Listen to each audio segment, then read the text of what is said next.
El libro de los Efesios, capítulo 3, versículo 14 al 21. Gracias, mi hermano. Dice así la palabra del Señor: por esta causa doblo mis rodillas ante el Padre de nuestro Señor Jesucristo, de quien toma nombre toda familia en los cielos y en la tierra, para que os dé conforme a las riquezas de su gloria el ser fortalecidos con poder en el hombre interior por su Espíritu, para que habite Cristo por la fe en vuestros corazones, a fin de que arraigados y cimentados en amor, seáis plenamente capaces de comprender con todos los santos cuál sea la anchura, la longitud, la profundidad y la altura, y de conocer el amor de Cristo que excede a todo conocimiento, para que seáis llenos de toda plenitud de Dios. Y aquel que es poderoso para hacer todas las cosas mucho más abundantemente de lo que pedimos o entendemos, según el poder que actúa en nosotros, a él sea la gloria en la iglesia, en Cristo Jesús, por todas las edades, por los siglos de los siglos. Amén. Vamos a orar. Amado Señor y Padre Celestial, hay una petición delante de ti en esta mañana. Muéstranos a Cristo, danos a Cristo. Y de verdad, Señor, yo te ruego que hables 10 veces más de lo que hablaste a mí, Señor, a través de esos pasajes, a tu iglesia. Y déjanos ver lo glorioso, lo maravilloso que es nuestro Señor y Salvador y su precioso evangelio. Usa, oh Señor, tu poder para mostrarnos a Cristo, para dar vida a los muertos y para restaurar a los que estamos vivos y limpiarnos. En Cristo Jesús. Amén. Mis hermanos, si yo les dijera eso a ustedes, una de las maneras de saber cuáles son sus prioridades es lo que oramos. ¿Estarían de acuerdo con eso? Es lo que ustedes y yo oramos usualmente, es lo que determina, lo que muestra nuestras prioridades, y lo que dejamos de orar también muestra lo que no nos interesa. ¿Estarían de acuerdo con eso? Lo que ustedes oran, si estudiaran su oración, ahí podrían ver cuáles son sus más grandes anhelos, y al mismo tiempo lo que no oran es lo que no les importa o no les llama la atención o no creen necesario. Hoy, bienvenidos. Qué bueno verles de nuevo. Llegó el gringo y la española. ¿Dónde está? Mírala. Hermanos, déjenme decirles algo muy personal. Efesios 13, al 14 al 21 es una de las porciones bíblicas más sublimes en toda la Biblia. Yo le decía a los hermanos, y aún me decía diciendo allá adentro, predicar este pasaje, transmitir lo que dice ahí, es como cuando el apóstol Pablo fue al tercer cielo y que cuando descendió no tenía palabras para describir. Bueno, aquí tenemos palabras que describen, pero es tan increíble lo que vamos a ver hoy, si Dios permite, que luego el Señor en su gracia me permita transmitir fielmente su palabra. Hay dos cosas muy importantes que van a quedar claros hoy. El apóstol Pablo nos va a enseñar en la palabra, en esta porción bíblica, lo glorioso que es ser hijo de Dios, lo glorioso que es ser hijo de Dios y ser parte de una iglesia. Ahora, ¿ustedes consideran lo mismo? Yo no sé cómo llamar esta parte de nosotros, pero déjenme jugar con estas palabras. El emocionadero o lo que nos... Si les digo a ustedes, no hay nada más glorioso que ser hijo de Dios, Sí. O si yo les digo a ustedes esto, miren, hay una oportunidad grandísima en donde un hombre, el hombre más rico del mundo, le va a regalar a alguien en esta iglesia un día con él donde le va a conceder todo lo que quiera. ¿Qué pasa con el emocionadero? No, me imagino, deudas se van, carro llega, casa tengo. Pero es curioso que yo me pueda emocionar de tal forma con un hombre muy rico que me pueda bendecir, pero que digamos que somos hijos del dueño de todo, ya no nos emociona. Ya no nos cautiva, ya no nos despierta emociones, y vamos a ver un poco de eso más adelante. Entonces, no es que el hecho de que tú no veas tan fuerte eso, no quiere decir que opaque la verdad de que es lo más glorioso ser hijo de Dios y ser parte de la iglesia. La Biblia dice que si no tienes, es porque ¿qué? No pides. Y déjenme seguir con esto. Si yo no pido es porque no creo, y si yo no creo, ¿cómo voy a disfrutar a Dios de verdad? Si yo no creo que lo que Él dice es verdad. Lo otro glorioso que vamos a ver hoy es que Pablo no solamente en capítulos 1, 2 y 3 nos ha enseñado muchas doctrinas y una profundidad del evangelio increíble, sino al mismo tiempo nos dice, la doctrina es importante, pero es igual de importante pedir a Dios poder para vivir esas doctrinas. Es decir, Dios nos da las doctrinas y nos da su gracia y el poder para vivir en ese evangelio. Mis hermanos, la tendencia natural nuestra por nuestro pecado es a depender de nosotros mismos y no de Dios. Usted recuerda la primera pregunta del Catecismo Menor de Westminster: ¿cuál es el fin principal del hombre? Glorificar a Dios y gozar, disfrutar de Dios para siempre. Pero de alguna manera, cuando empezamos a descansar en nosotros mismos, que es tan fácil, creemos que tenemos el poder de cambiar a las personas y de cambiar nuestro entorno, y por eso viene tanta frustración, porque yo quiero darles una noticia que ustedes saben, pero se las quiero recordar. Todos ustedes y yo tenemos un talento increíble, algo natural e innato. ¿Saben cuál es el talento natural e innato que no necesitamos pedirle a nadie? Pecar. Y no solamente pecar, sino cosechar las miserias de nuestro pecado. Eso nos sale natural.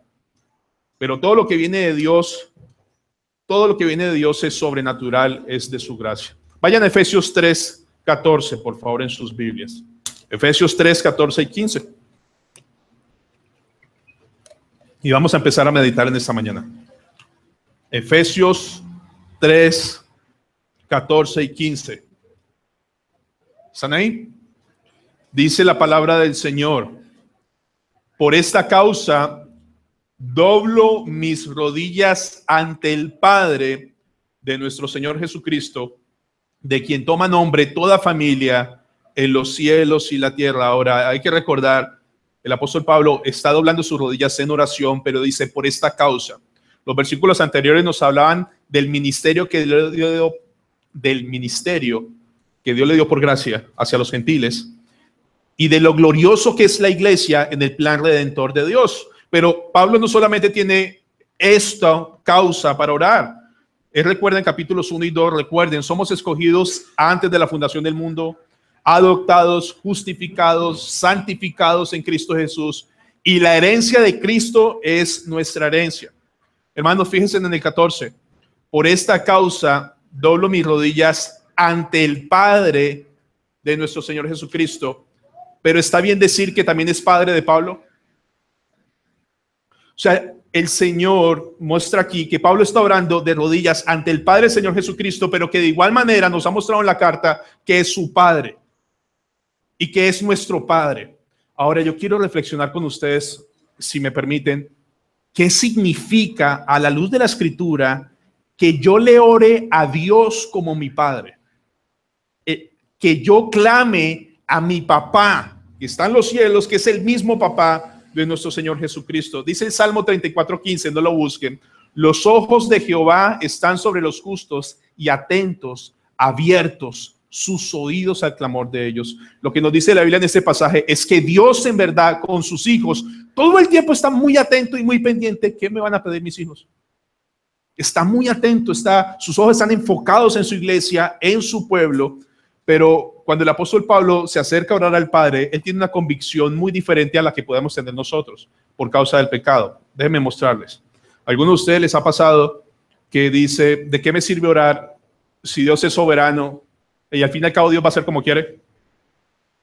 Entonces, ¿para qué le pido si al fin y al cabo la voluntad de Dios se va a hacer? Y eso, en vez de animarnos a orar, nos desestimula a orar. O yo no sé si eso es la voluntad de Dios o no, lo que estoy pidiendo, y entonces ¿será que sí? ¿Será que no? Pero lo que más hace daño es la incredulidad de saber que Dios es nuestro Padre. Miren, hay dos pasajes en la Biblia que nos hablan de la oración, pero desafortunadamente, tal vez entre nosotros hay mucha equivocación, porque vemos la oración como importunar al Padre, como aburrir al Padre, como oren de tal forma que lo fatiguen para que Él termine concediendo la oración. Y quiero mostrarles que es todo lo contrario. Lucas 18. Vamos a ver a quién está orando Pablo y qué nos dice la Biblia acerca de cómo orar al Padre. Lucas 18 en sus Biblias.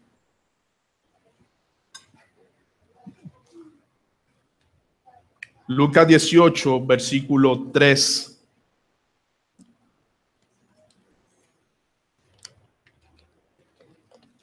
Y nos vamos a quedar en Lucas en otro pasaje. Dice el verso 3. Había también en aquella ciudad una viuda, la cual venía a él diciendo, hazme justicia de mi adversario. Verso 4.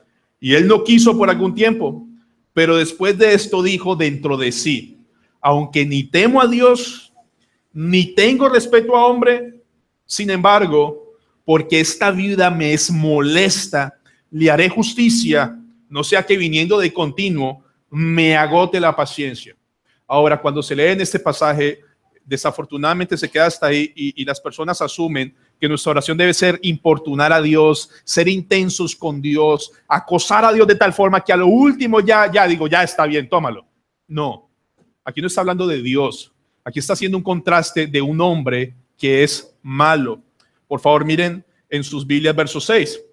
Y dijo el Señor, oíd lo que dijo el juez injusto. Ahora, ¿cuál es el contraste acá? Hay un hombre injusto. La palabra injusto en este contexto es un hombre corrupto, un hombre malo. No teme a Dios, no le importa a Dios, no reverencia a Dios, no tiembla ante Dios y tampoco le tiene temor ni respeto a quién, a los hombres. Un hombre de esta calaña, de este imagen o de este testimonio, aburrido de que venga una mujer para quitársela de encima, le respondió. Sí, eso es lo que dice. Ahora el Señor hace una pregunta. Versículo 7. ¿Y acaso Dios no hará justicia a sus escogidos que claman día y noche? ¿Se tardará en responderles?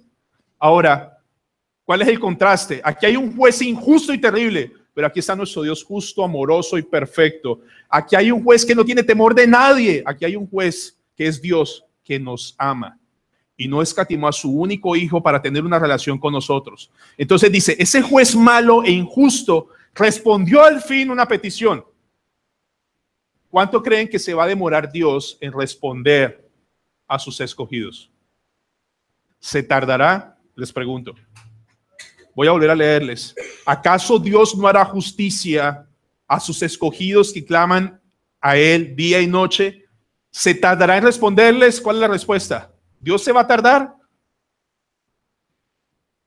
Hermanos, hay un juez injusto, malo, terrible, que al final le concedió la petición a alguien, pero tenemos un Dios fuerte, amoroso y justo que está atento escuchando nuestras oraciones y Dios hace la pregunta, ¿ese Dios que tanto los ama se va a demorar en responderles?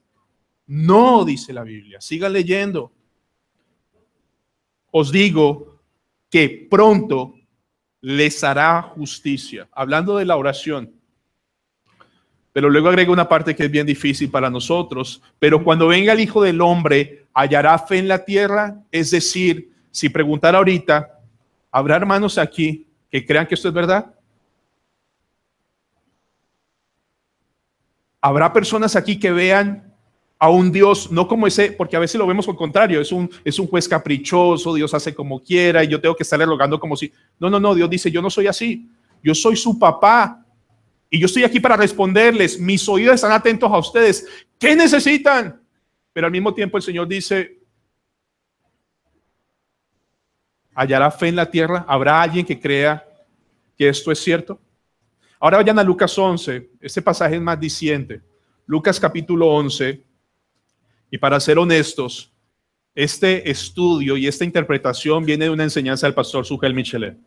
Así que debo ser honesto con ustedes y decirles de dónde viene esto, pero me bendijo muchísimo porque yo no lo había visto así. Lucas 11, 5. ¿Están ahí? Les dijo, hablando de la oración, les dijo también, ¿quién de vosotros que tenga un amigo, miren la primera relación, un amigo, va a él a medianoche y le dice, amigo, préstame 3 panes porque un amigo mío ha venido a mí de viaje y no tengo que ponerle delante? Verso 7.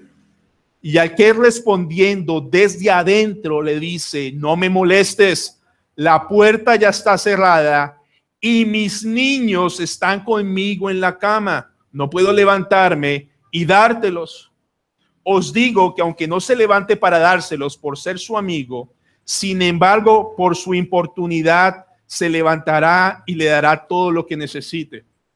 Yo quiero hacerles una pregunta capciosa. En esta historia, ¿dónde están ustedes? Por favor, miren bien sus Biblias. Piensen, en esta historia, ¿dónde están ustedes? Con el Padre, en la cama, descansando. El Señor dice, si yo atiendo a un amigo a medianoche y le doy todo lo que necesita, ¿cómo será cuando un hijo me clame a mí? Eso es lo que el texto dice. Miren, en una enseñanza, cuando uno es padre, empieza a estudiar mucho sobre la educación de los hijos. Y hay una enseñanza que decía que si su hijo por la noche, a la madrugada, le pide agua, usted lo que le debe decir a su niño es, hijo, aguántese y aprenda a tener dominio propio y por la mañana va y toma usted agua. A mí me parecía cruel eso. Y más cuando tuvo a tomarse un tiempo que 2 veces en la noche me pedía agua. Ahora, si ustedes tuvieron infancia, y seguro que la tuvieron, ¿a quién de ustedes no le daba miedo levantarse de noche a tomar agua? Sí, veía monstruos por todo lado. Ahora, piensen ustedes, padres que están aquí, si su niño le pide agua, ¿cuál sería la respuesta? Ahora, ¿cuál sería la respuesta de ustedes si viene un vecino a medianoche y les dice, vecino, me hace falta algo para hacer un tinto? Ay, moleste. Pero si su hijo que está en la casa, que está en la cama del padre, clama, miren el contexto, versículo 9. Y yo os digo, pedid y se os dará, buscad y hallaréis, llamad y se os abrirá, porque todo aquel que pide recibe, y el que busca halla, y el que llama se le abrirá. Verso 11, mire que está hablando de los hijos. ¿Qué padre de vosotros, si su hijo le pide pan, le dará una piedra? Y si pescado, en lugar de pescado, le dará una serpiente. O si le pide un huevo, le dará un escorpión. Pues si vosotros, ustedes y yo, siendo malos, sabéis dar buenas dádivas a vuestros hijos, ¿cuánto más vuestro Padre Celestial dará al Espíritu Santo a los que se lo piden? ¿Bien el contexto? Si ustedes siendo malos y yo podemos dar buenas cosas a nuestros hijos, dice el Señor, ¿cuánto más yo? ¿Cuánto más yo puedo darles a ustedes lo que necesiten? Y aquí nos pone el contexto del Espíritu Santo, y no hay nada más increíble que ser llenos del Espíritu Santo para vivir para la gloria de Dios. Pero el Padre dice, si yo atiendo al de afuera a medianoche y le doy todo lo que me pide, ¿cuánto más será cuando un niño a medianoche mío me pida algo? Porque Dios está atento a nosotros y nos dice, ¿qué padre a vuestro hijo le da eso si le pide aquello? Y el Señor dice, yo estoy aquí listos a escuchar la oración de mis muchachos, de mis niños. Vayan a Efesios 3:14, por favor. Y vamos a mirar otra vez. Efesios 3:14 y 15.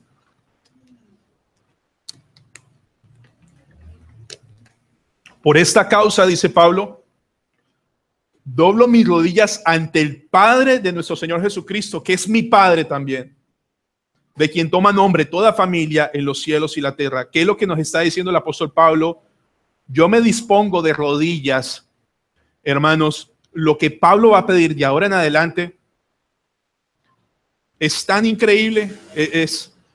Van a verlo, pero Pablo está confiado. Yo estoy de rodillas pidiendo por la iglesia de Éfeso y también que nos bendice a nosotros, a un Padre que me escucha, a un Padre que es vivo, a un Padre que está conmigo, a un Padre que está atento a escuchar mis oraciones. Por eso no tengo ningún tipo de temor ni de duda de clamar a Dios, y no solamente Dios escucha a mí, sino a todo nombre, tanto en los cielos y en la tierra, de todos aquellos en la historia que han sido hijos de Dios.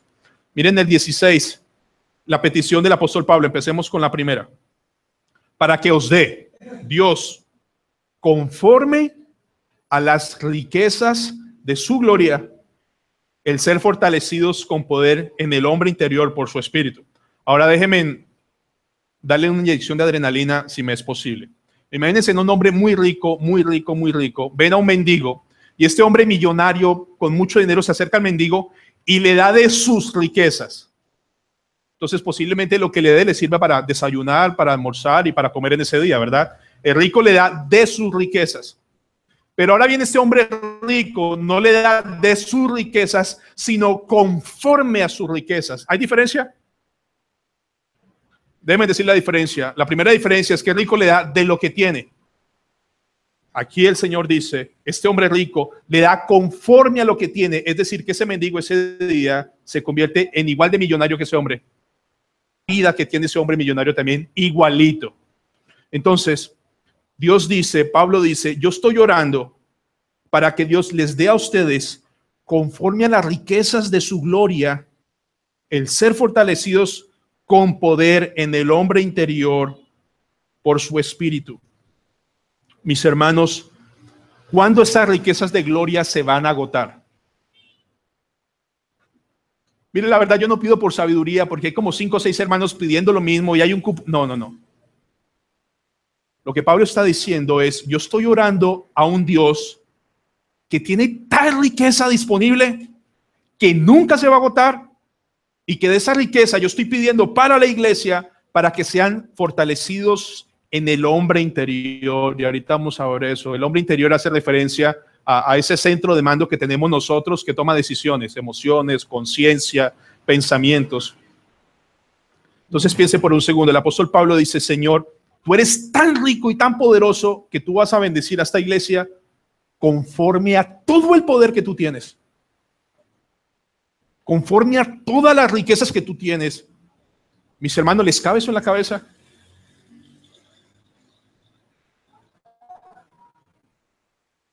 Se pone mejor. Efesios 3:16 dice, para que os dé conforme a las riquezas de su gloria, el ser fortalecidos con poder en el hombre interior por su espíritu. Verso 17, para que habite Cristo por la fe en vuestros corazones, a fin de que arraigados y cimentados en amor, ahorita seguimos, pero Dios, yo quiero que tú los llenes, los bendigas y les des de todo tu poder para que tengan ese poder en sus vidas, para que habite Cristo por la fe en vuestros corazones. Y esto se pone muy interesante, porque si ustedes han leído bien la Biblia, por lo menos Gálatas 2:20, dice, ya no vivo yo, mas vive Cristo en mí.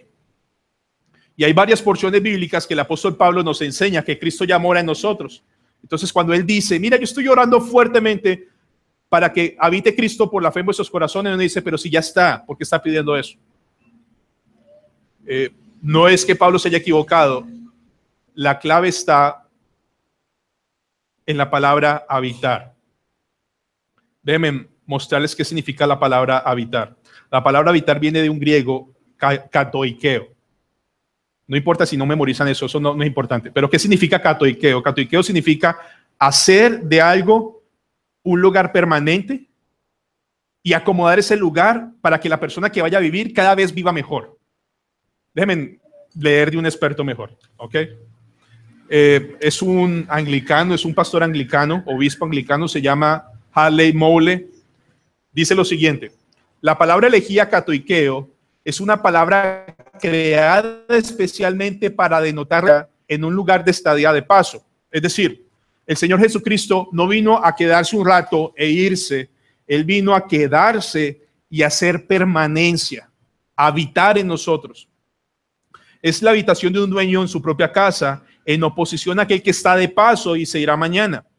Luego dice que es la residencia en el corazón de su Maestro y Señor, quien debe gobernar donde habita, que entra no solo para alentar y aliviar, sino antes que nada para reinar. Por lo tanto, Pablo ora al Padre para que Cristo por su Espíritu pueda establecerse en sus corazones y allí desde su trono gobernar todo lo que hacemos.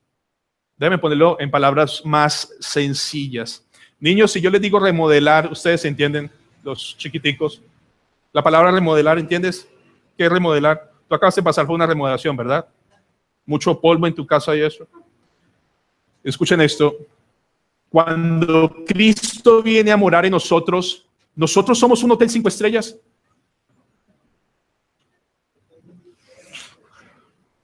O sea, nacimos de nuevo, aleluya, pero el Señor viene a morar en nosotros. ¿Cómo creen que es ese hospedaje para el Señor Jesús? ¿Cómo lo encuentra? Déjenme ponerles una ilustración medio triste. Esta mañana leía noticias. Hay una isla barbuda por donde pasó el huracán Irma. No encuentran un solo sobreviviente. Solo hay ganado y animales regados y se acabó eso. Se volvió una ciudad, una isla fantasma.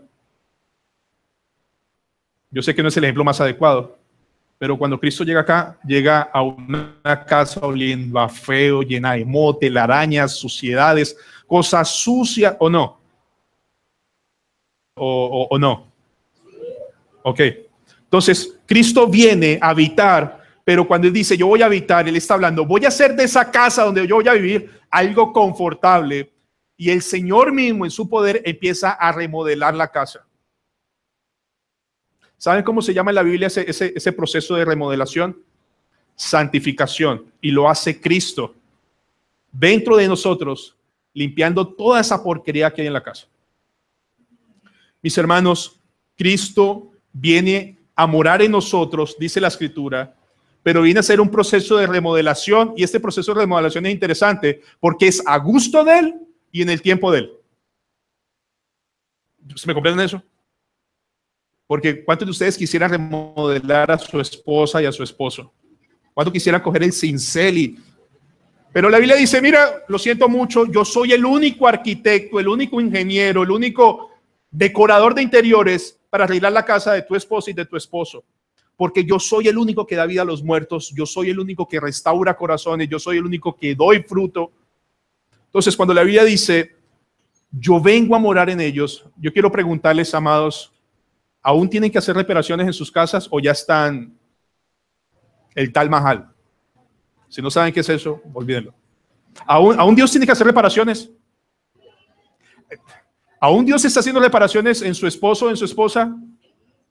¿Sí? ¿Qué dices, Juancho? Entonces, el Señor decidió vivir en nosotros y lo que dice el griego es, viene a habitar en nosotros, remodelar todo porque eres el centro de nuestro, y el propósito es, yo voy a gobernar y tú vas a hacer mi voluntad en el hombre interior. Tu conciencia, tus pensamientos, tus emociones, tu corazón van a ser remodelados para que al final queden mucho más parecido ¿a quién? A Cristo. Entonces, si tú estás pasando por un proceso de remodelación, ¿de quién es la gloria? De Dios. Si Dios te está haciendo brillar un poco más, la gloria es de Dios. Eso no nos debería mover a orar de la misma forma, Señor, que tu poder vaya y, Señor, y mora más profundamente en el corazón de mi esposa, de mi esposo, de mi hermano, porque Él tiene el poder de cambiar. Pero si yo no creo eso, creo que yo tengo el poder de cambiarlo. Deben hacer esta reflexión. Si el Señor Jesús llega a una casa bien dañada, bien podrida y no sale corriendo, ¿por qué tú quieres salir corriendo de tus hermanos en la iglesia o aún quieres el divorcio? O sea, si Jesús mismo, siendo santo, perfecto, viene a morar aquí y no sale huyendo, ¿quiénes somos nosotros para salir huyendo? Todos estamos en proceso de remodelación. Todos, si estamos en Cristo. Si no estamos en Cristo, el huracán Irma todavía está haciendo allá, acabando con todo. Dice 2 Corintios 4:16, no lo busquen. Por tanto, no desmayamos, antes bien, nuestro hombre exterior se va desgastando, pero el interior, no obstante, se renueva de día en día. Cuando el Espíritu Santo te convence de pecado, piensa en esto. Aún me están remodelando. Aún me están limpiando. Aún están haciendo cosas. Hermanos, la familia de mi hermano Renato, no sé cuántos de ustedes han pasado por remodelación. Y eso es increíble, ¿no? El polvo en el viento todo el tiempo, ¿sí? La sinusitis alborotada, muchas cosas de la casa metidas en un cuarto, hombres entrando y saliendo. Y si ustedes tienen una casa afuera, hay una pila de balana, ¿sí? Eso sufre que está ahí. Pero si ustedes son vecinos de que está en remodelación, también sufren. Claro, y cae el agua y toda esa greda se va para mi casa y tengo un bebé y está durmiendo, pero tienen que taladrar y uno... Eso es exactamente lo que pasa aquí. Es exactamente lo que pasa aquí. Dios está obrando en cada uno de ustedes, pero como bien decía un pastor, a veces no me gusta la remodelación que Dios hace en ti. Sí. Porque no falta el atrevido o atrevida que llega a una casa y uno la pone bien bonita y llega a la casa a criticarla. No me gustó cómo puso esto, no me gustó cómo... En este caso llega a la casa y tú estás criticando la obra de Cristo. te estás metiendo con el alfarero. Y cuando tú pretendes tomar el puesto del alfarero para cambiar a alguien, te voy a decir cómo es tu vida: miserable y frustrada. Señor, y es que tú no puedes cambiar a nadie. ¿O sí? Es más, la Biblia es tan clara que dice que yo no puedo hacer blanco ni uno de mis cabellos y ahora sí quiero cambiarle el corazón y el carácter a otra persona. Eso es horrible. ¿Ustedes recuerdan esa expresión bíblica que dice hierro con hierro se aguza? Bueno, ahí tiene más sentido. Hierro con hierro se aguza para que saque más filo, para que pueda cortar mejor y para que sea más efectivo. Y Dios estableció en su gracia no solamente remodelarnos por dentro, sino empezar a sacarnos esquilas entre nosotros mismos. De nuevo, mis hermanos, Cristo remodela a su gusto y en su tiempo. Y no hay quien detenga su mano y le diga: ¿qué haces? Señor, quisiera que mi esposa y mi esposo cambiara tan pronto, Señor. Y tal vez el Señor te responde, si me permiten, no quiero ser burlón, todavía necesitas esa lija unos 4 o 5 años más. Ahí necesitas raspar bien fuerte para que entiendas que es mi gloria la que debes buscar y no la tuya. Y ahí pone el Señor esa lija. Entonces, yo no sé si ustedes puedan ver, pero el hecho de que Cristo more en nosotros nos da un gozo tan increíble, porque lo que Dios empezó, Dios lo va a perfeccionar. ¿Qué poder está pidiendo Pablo que Cristo more en nosotros? Poder para ser santos, que viene de Él. Poder para hacer la voluntad de Dios, que viene de Él. Poder para hablar y pensar conforme a su voluntad. Poder para amar a los hermanos. Mis hermanos, si Dios no nos da de su poder, ni siquiera nosotros mismos nos podíamos amar, mucho menos a los enemigos. Entonces, viene una pregunta muy interesante. ¿Por qué, Pablo? ¿Qué es lo que estás pidiendo de verdad para la iglesia? Vaya por favor a Efesios 3, una vez más.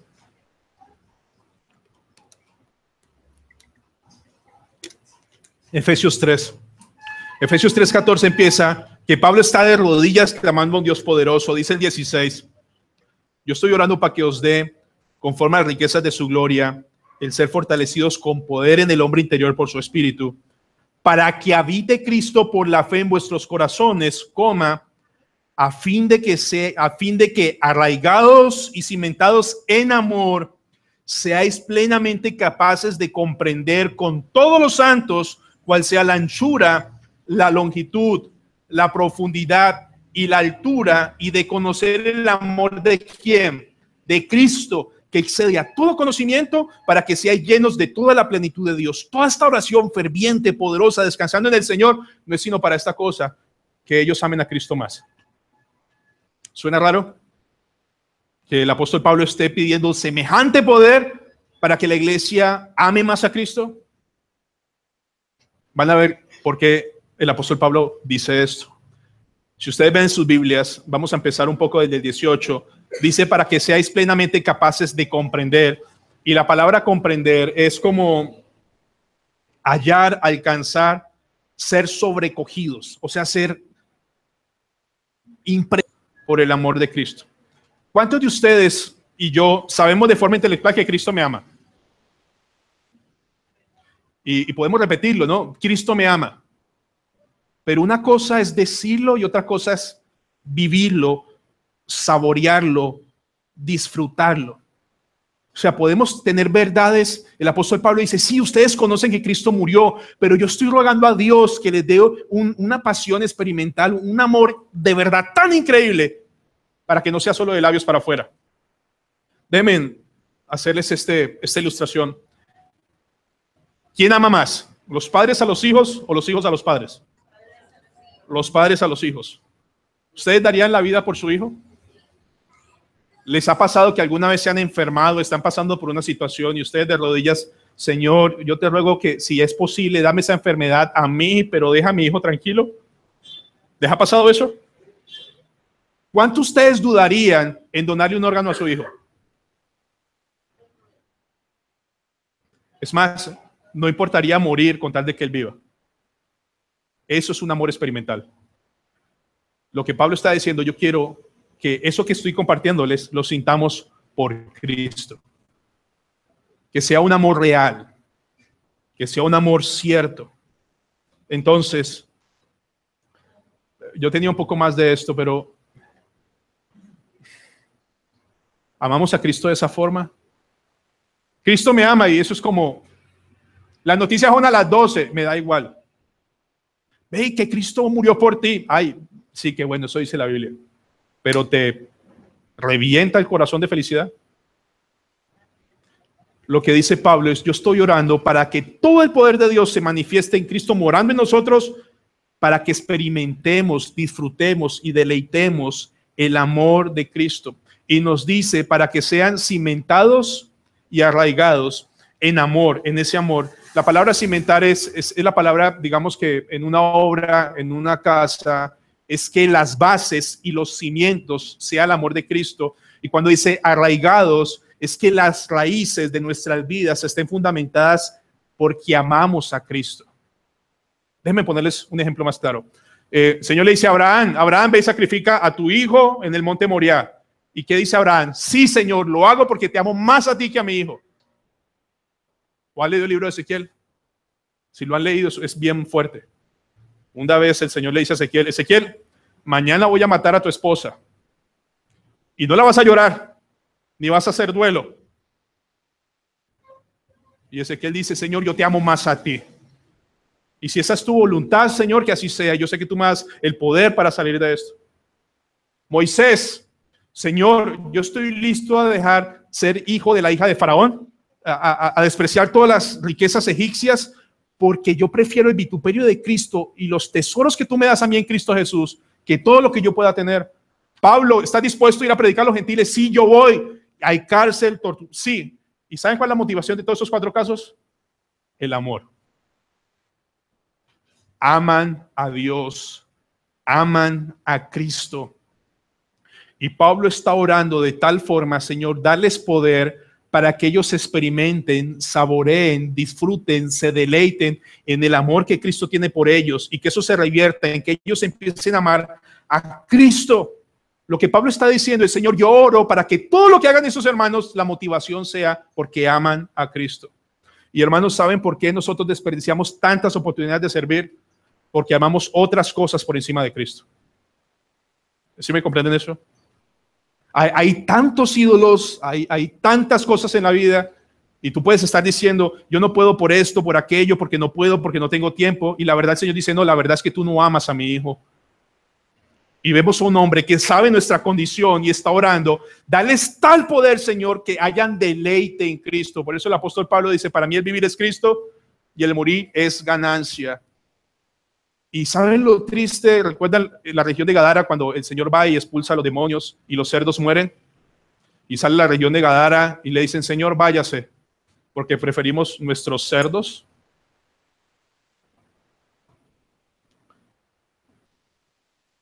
Increíble.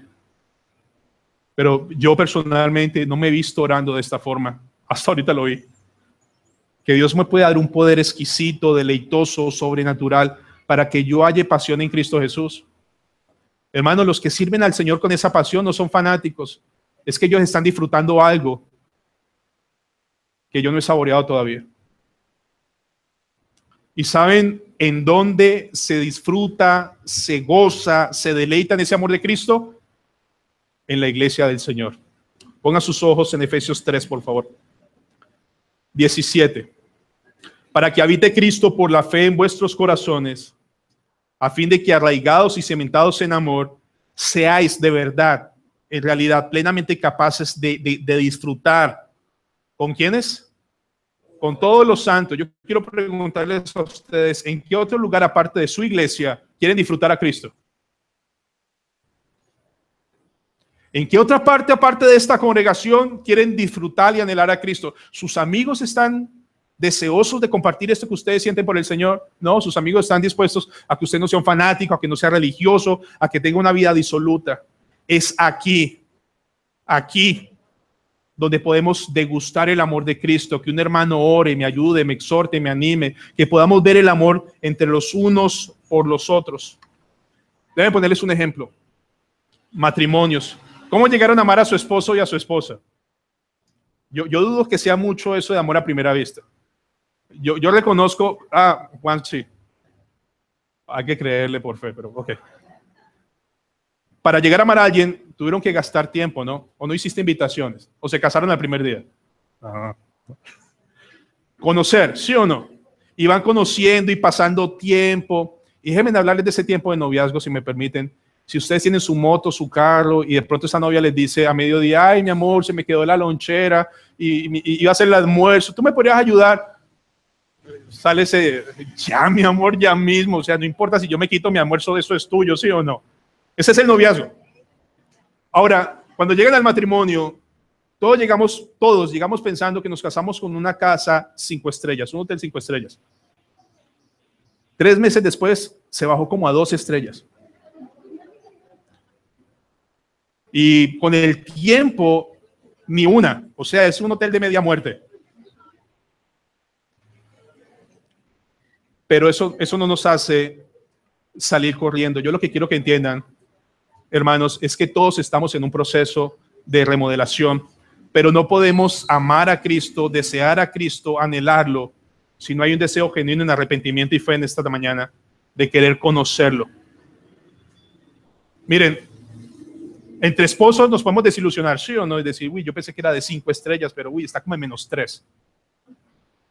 Estoy exagerando. Pero si conocen a Cristo, ¿cuándo nos vamos a desilusionar? Nunca. Y lo que nos dice Pablo es que esa fuente inagotable de Cristo, de conocerlo, de disfrutar su evangelio, nunca se va a agotar. Siempre va a haber algo más que conocer, más que disfrutar, más que saborear. Nunca. Entonces, a diferencia entre nosotros, conocer a Cristo solo trae más deleite, más deleite y más deleite. Déjenme leerles lo que dice el pastor John Stott, un pastor puritano. Hablando, recuerdan esa porción que leímos que la anchura, la longitud, él dice esto.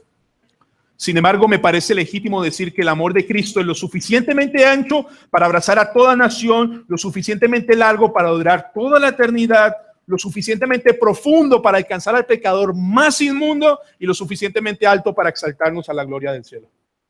Ese es el amor de Cristo. ¿Saben cuándo se va a agotar ese amor de Cristo para nosotros? Nunca. Porque el amor de Dios es infinito. Ahora yo les pregunto, hermanos, hasta aquí. ¿Disfrutan a Cristo de esa forma? Perdón que haga esas reflexiones. Sus hijos ven que ustedes disfrutan a Cristo de esta forma y no estamos hablando no estamos hablando de la realidad. ¿Hallamos deleite en Cristo? ¿Ustedes saben cuántas oportunidades tenemos de conocer a Cristo hoy? ¿Cuántos recursos, cuántos libros, cuántas Biblias, cuántos buenos sermones hay disponibles hoy día para conocer más a Cristo? Dice John Piper, uno de los grandes usos de Twitter y Facebook será demostrar en el último día, en el día del juicio final, que no se oró no por falta de tiempo.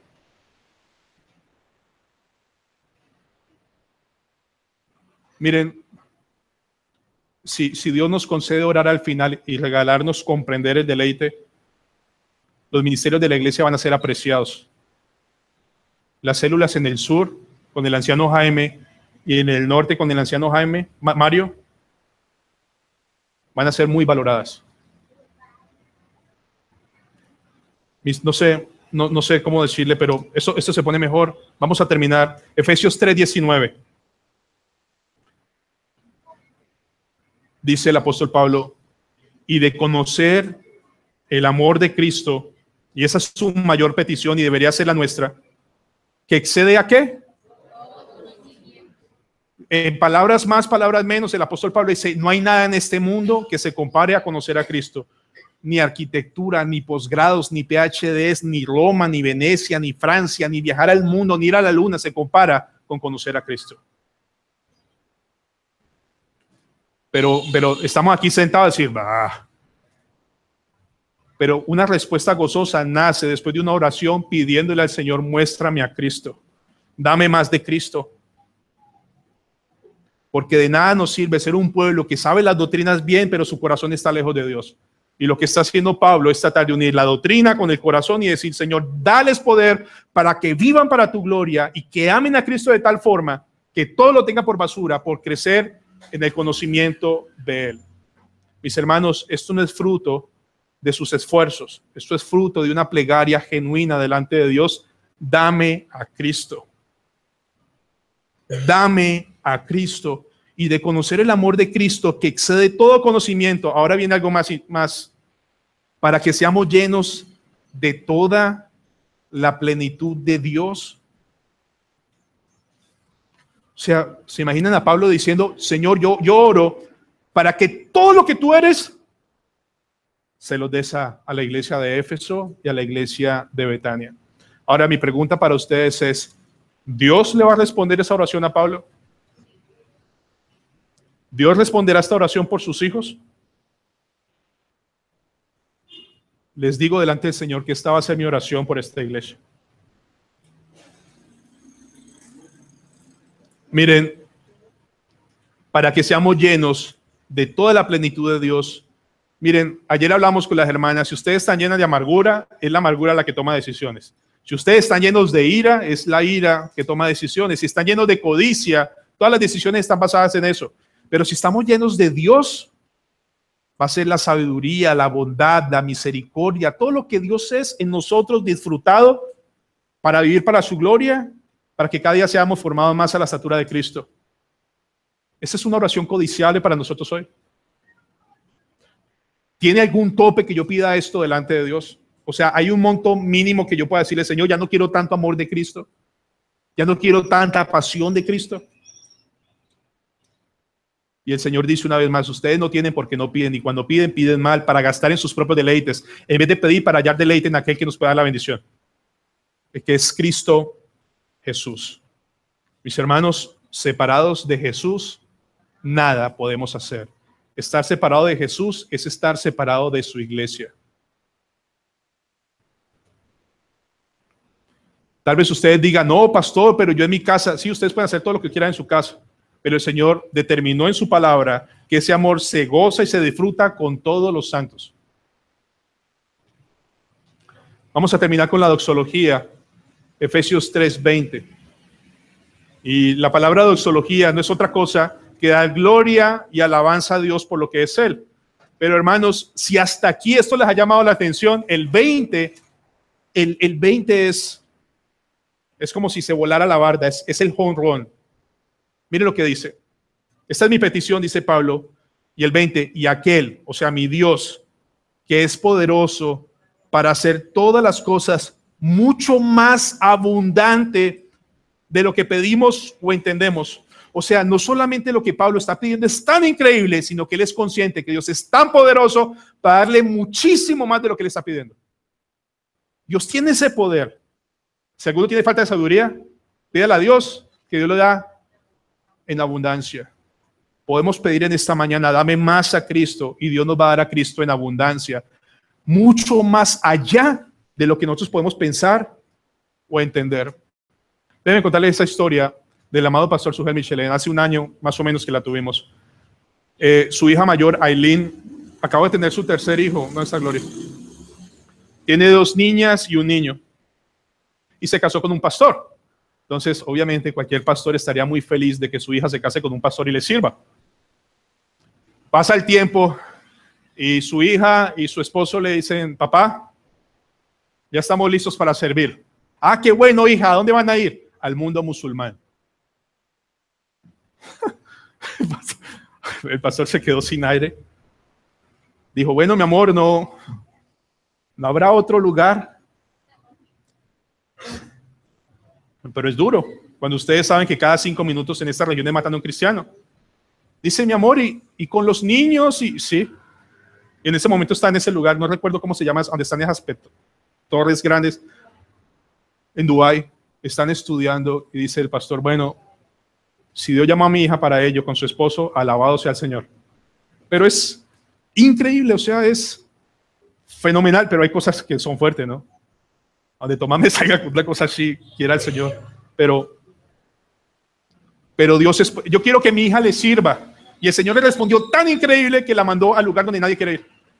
Le contestó súper abundantemente, y tal vez uno quisiera no tanto, Señor, pero va a mandar a su hija al mundo musulmán. Y podemos decir confiadamente lo siguiente, verso 21 y terminamos. ¿Me pueden ayudar a leerlo juntos? A Él sea la gloria en la iglesia, en Cristo Jesús, por todas las edades, por los siglos de los siglos. Amén. Miren, hermanos, aquí lo que menos importa es que el pastor y su don brille. Si aquí no brilla Cristo, si aquí nuestro Cristo no es exaltado, estamos perdiendo el tiempo.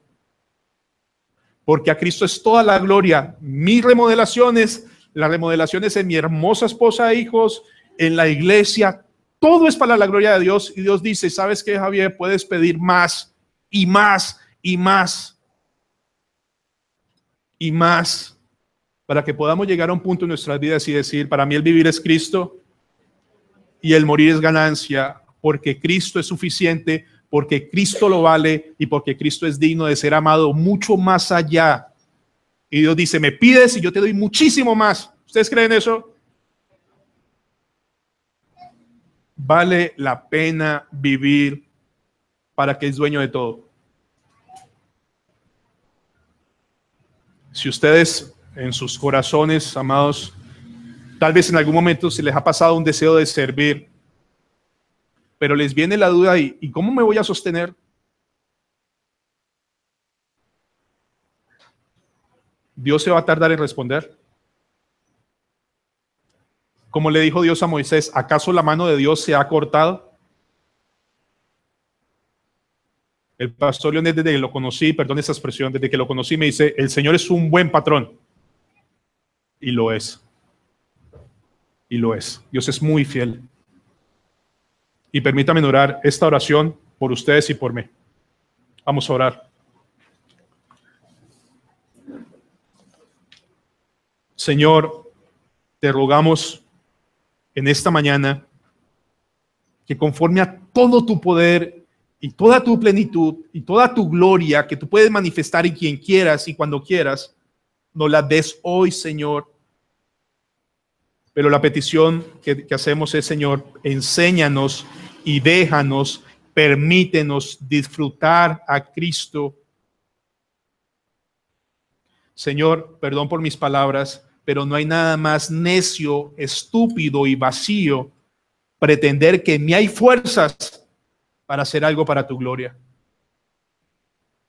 Señor, te doy gracias porque hoy hemos aprendido que tú estás morando en nosotros y a pesar de que a veces no percibamos las remodelaciones, tú empezaste una buena obra. Quisiéramos que fuera muy rápida, pero es en tu tiempo y a tu gusto, porque es que es la gloria tuya, Señor, y tú estás arreglando la casa como tú quieras. Bendito seas. Señor, permítenos entender que somos obras en remodelación. Permítenos entender que aquí no hay nadie perfecto ni virtuoso, que solo Cristo es perfecto, virtuoso y suficiente. Y te rogamos, Señor, que nos permitas aferrarnos a Él más y más. Qué triste, Señor, y permíteme hablar, qué triste el desánimo por una economía, qué triste que uno se desanime por un matrimonio, qué triste que uno se desanime por un hijo rebelde, cuando tenemos un Dios glorioso que puede llenar esos vacíos ya y ahora, mucho más allá de lo que podamos pedir o imaginar. Señor, no quiero ser indolente, pero yo creo tu palabra, que el conocimiento de Cristo excede todo conocimiento, cualquier circunstancia, cualquier situación, porque tú eres bueno y tu misericordia es para siempre. Señor, salva en esta mañana, salva, escucha nuestras plegarias, salva, Dios bendito, restaura, danos más de Jesucristo y su poderoso evangelio. Líbranos, Señor, del legalismo, líbranos de creernos fuertes. Porque, Señor, es cuando somos más débiles que podemos ver tu gloria y tu honra. Gracias porque no nos has pagado conforme merecemos y gracias porque tú no has salido corriendo, porque tú no nos has dejado solos y por eso, Señor, por esa misma razón, danos amor por los hermanos, danos amor por los enemigos, pero sobre todo, Señor, danos amor por los perdidos. Bendice esta iglesia, Señor, porque tú la estás remodelando, porque somos piedras vivas porque somos piedras que aún se están siendo pulidas. Anima a los desanimados, levanta los brazos a los que lo tienen caídos. Señor, que nuestro gozo no dependa de una economía, de un trabajo, de un hogar, de una casa, de un techo. Que nuestro gozo dependa de Cristo Jesús y de disfrutar a Dios por siempre. Señor, no estamos pidiendo algo que tú no nos pidas que podamos pedir. Permítenos disfrutar ese conocimiento que es tan grande y ese amor de Cristo que es tan sublime que aún me cuesta entender cómo fuiste a la cruz por un miserable como yo y como un miserable como los que están aquí sentados. Señor, líbranos de seguirte dando la espalda. Líbranos, Señor, de seguir con pereza. Líbranos, Señor, de esta falta de diligencia en conocerte, adorarte y reverenciarte. Porque la mayoría de nuestros pecados, como le pasó al rey David, es por estar de ociosos. Líbranos de la ociosidad y levántanos a Cristo, despiértanos a los que estamos dormidos, devuélvenos el primer amor, danos el gozo de la salvación nuevamente y permítenos seguir adelante de la mano de Cristo Jesús. Señor, danos 3 minutos en silencio. Y Padre Celestial, por favor, da vida a los muertos como solo tú lo sabes hacer. Y sigue remodelando como tú lo sabes hacer, porque no hay quien detenga su mano, Señor. Así que permítenos estar 3 minutos en silencio, clamando a aquel que nos puede ayudar. Oremos. Amado Dios y Padre Celestial, te damos gracias porque tú estás atento, porque tú nos amas, porque tú respondes. Pero Señor, también te rogamos que nos permitas pedir con fe, no dudando nada, no ser semejante a la onda del mar que es llevado de un lado a otro. Líbranos de la incredulidad y líbranos de la codicia y líbranos de amar más a este mundo que a Cristo mismo, Señor. Bendito seas y alabado seas en Cristo Jesús. Amén.